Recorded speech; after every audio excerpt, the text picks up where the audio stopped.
এই মুহূর্তে যে খবরের দিকে নজর রাখবো, তৃণমূল কংগ্রেস সমর্থিত 6 জন প্রার্থীদের পরাজিত করলো আইএসএফ সমর্থিত প্রার্থীরা। এই মুহূর্তে যেটা জানা গেছে, ফুরপুরা শরীফের ঐতিহ্যবাহী ফুরপুরা হাই মাদ্রাসায় অভিভাবক প্রতিনিধি নির্বাচন প্রক্রিয়া ছিল 31শে ডিসেম্বর। সেই নির্বাচন প্রক্রিয়ায় আইএসএফ সমর্থিত যারা প্রার্থীরা ছিলেন, তৃণমূল কংগ্রেসের সমর্থিত 6 জন প্রার্থীদের পরাজিত করে এই হাই মাদ্রাসা অভিভাবক নির্বাচনে জয়ী হয়েছেন। আজকে সোমবার বিকালে, অর্থাৎ 1 জানুয়ারি সোমবার বিকেলে আইএসএফ এর চেয়ারম্যান তথা ভাঙড়ের বিধায়ক নওশাদ সিদ্দিকী তাদের সম্বর্ধনার পাশাপাশি এবং সাংবাদিক সম্মেলন করেছেন। এই সাংবাদিক সম্মেলনে কি হলো সেটা জানাবো। তার আগে একটা প্রশ্ন রয়ে যায় যে সামনেই লোকসভা নির্বাচন, তারপরে লোকসভা নির্বাচনের মুখে ছোট একটা হাই মাদ্রাসার অভিভাবক নির্বাচন হলেও এতে যে ভরাডুবি তৃণমূল কংগ্রেসের, সত্যি কি অশনি সংকেত? নজর রাখবো। হ্যাঁ, ওনার পায়ের নিচে কতটা মাটি শক্ত 2024-এ সেটা দেখা যাবে। আমি তো মনে করছি উনি ওখানেই দাঁড়াক, ওনার দলের কে কি ওনাকে পরামর্শ দিচ্ছে সেটা উপেক্ষা করে গণতন্ত্রকে রক্ষার জন্য অভিষেকবাবু এগিয়ে আসুক। যে ডায়মন্ড হারবারের মানুষ গণতান্ত্রিক প্রক্রিয়ায় মতামত প্রদান করুক, অভিষেক ব্যানার্জি মহাশয়ের ক্ষমতা গ্রহণযোগ্যতা আছে বা তার দল কিভাবে মানুষের মধ্যে শোষণ করেছে বা শাসন করেছে সেটা পরীক্ষা করুক।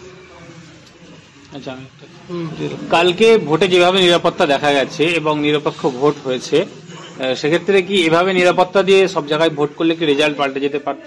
অবশ্যই পুলিশ যখন ভুল করে তার আমরা সমালোচনা করি। পঞ্চায়েত নির্বাচনে পুলিশের ভূমিকা নিয়ে সমালোচনা করেছি। মাদ্রাসা হাই মাদ্রাসার ম্যানেজিং কমিটি নির্বাচনে গতকালকে যেভাবে পুলিশ সক্রিয় ছিল সেটাকে আমরা কুর্নিশ জানাচ্ছি, সাধুবাদ জানাচ্ছি। তার সাথে এটাও বলবো, এটা কিন্তু কোর্টের একটু মনিটরিং ছিল, কোর্টের নির্দেশনা ছিল। যে তৎপরতা পুলিশ দেখিয়েছে, ওই তৎপরতার সাথে পশ্চিমবাংলার যে কোনো জায়গায় ভোট হলে যে কোনো চ্যালেঞ্জ, যত বড় চ্যালেঞ্জ হোক না কেন, আইএসএফ নিতে প্রস্তুত আছে এবং শাসককে পরাস্ত করার জন্য 100% দেবে, পরাস্ত করার জন্য, এবং রেজাল্ট আইএসএফ এর পক্ষে আসবে, শাসকের বিপক্ষে যাবে। আগামী দিনে কি ভাবছেন? আইএসএফ এর তরফ থেকে সারা রাজ্য জুড়ে প্রার্থী দেওয়া হবে? কতগুলো প্রার্থী নয়, এই মুহূর্তে এই জায়গায় আমরা পৌঁছাইনি।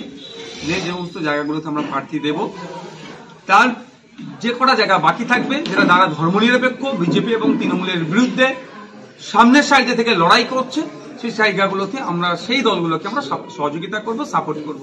যেহেতু জাঙ্গিপাড়া ব্লক ফুরপুরা অঞ্চলের বেশ কিছু জায়গায় নির্বাচনকে দীর্ঘদিন ধরে আটকে রাখা হচ্ছে, ওই মনোনীত দিয়ে সিলেকশন করে চালানো হচ্ছে, ইলেকশন কোনো হচ্ছে না। যেমন কোঅপারেটিভ ব্যাংক আছে আমাদের এতে রামপাড়াতে, ওখানে অনেক প্রপার্টি ছিল, কিন্তু দুঃখের বিষয় সেটা আজকে এক প্রকার ব্যাংকটা ধ্বংস হতে চলেছে।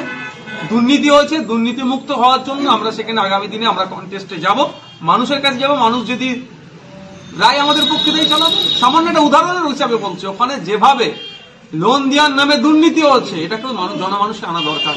একজনের বাৎসরিক ইনকাম 3.5 থেকে 4 লাখ টাকা, খোঁজ পাচ্ছি তাকে নাকি প্রায় 30 থেকে 40 লক্ষ টাকা লোন দিয়েছে। কোন আইনের বলে দিয়েছে, কার সুপারিশে দিয়েছে, কার টাকাটা দিয়েছে, এগুলো তো জানা দরকার। এইগুলোর জন্যই আমাদেরকে কমিটির মধ্যে আসা দরকার। আমাদের মিনস মানুষকে আসা দরকার, যারা জনগণের কথা ভাববে, সোসাইটির কথা ভাববে, ওই কোঅপারেটিভ ব্যাংকের কথা ভাববে, তাদেরকে আমরা জিতিয়ে ওখানে পাঠাবো। তালা ভেঙে দখল নেওয়ার পক্ষে নয়, ভোটকে হাতুড়ি দিয়ে ভেঙে দখল নেওয়ার পক্ষে নয়। আমরা আইনের চাবুক মেরে ওই ভোটকে ভাঙবো, ওই ভোটকে ভেঙে গণতান্ত্রিক প্রক্রিয়াতে নির্বাচিত হয়ে আমরা আবির মেখে ওখানে পৌঁছাবো।